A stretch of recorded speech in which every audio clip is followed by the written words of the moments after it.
Hello everybody, thank you for coming to the rally today.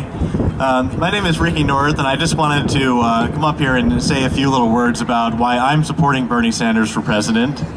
And I'm sure many people here are very committed Democrats, committed to the Democratic cause, and that's a really great thing. And I have to come up here and admit that I'm actually fairly libertarian leaning, so I should be diametrically opposed to Bernie. That's what everybody wants to tell you. They want to divide us and put us into groups and say that, you know, we need to be divided on these ideological lines.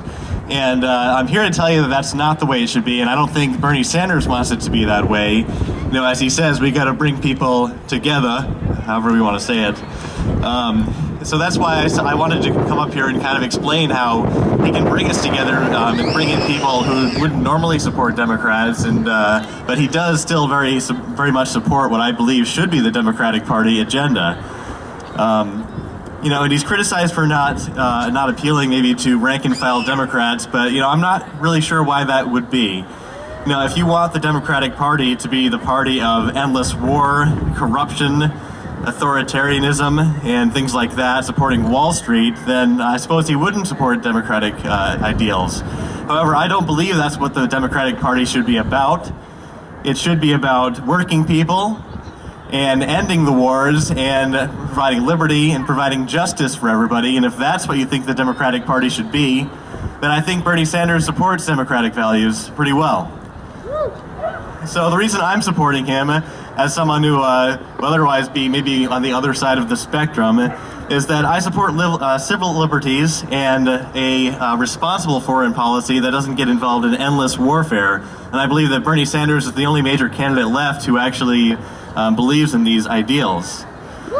You know, we say liberty and justice for all at the end of the Pledge of Allegiance. We said it in school, growing up, and wherever we might say it.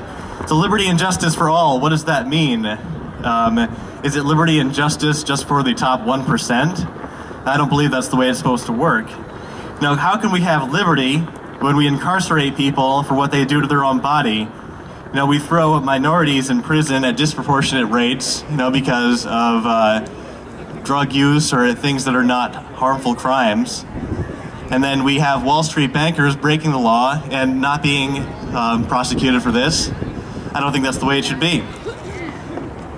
And so I don't know how we can have liberty and justice when we don't have justice for the top 1%, and then we have such unjust practices for working people and the minority population.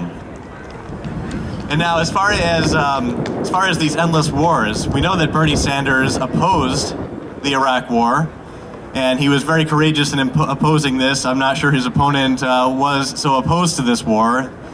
She claims to be now. But I think it's, as he says, the most disastrous foreign policy decision in recent history.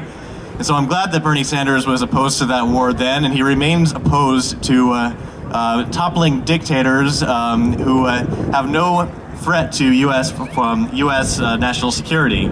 I don't believe that we should be toppling dictators who have no threat to us personally, and it destabilizes the region, and it completely increases the amount of terrorism that we're going to see. So we cannot continue with these foreign policy blunders that we've had over the past 30 or so years, or even beyond that. And this is why I support Bernie Sanders, and I thought it'd be important to say that today. We can't be the policemen of the world anymore, and we can't let Wall Street just get away with completely dominating what the policy is going to be and not thinking about the working people. So I'd like to thank everyone for coming out here, and I'd like everyone to donate to the cause if they can, canvass if you can, phone bank, anything you can to help out, and please vote for Bernie Sanders on Tuesday, April 26th. Thank you.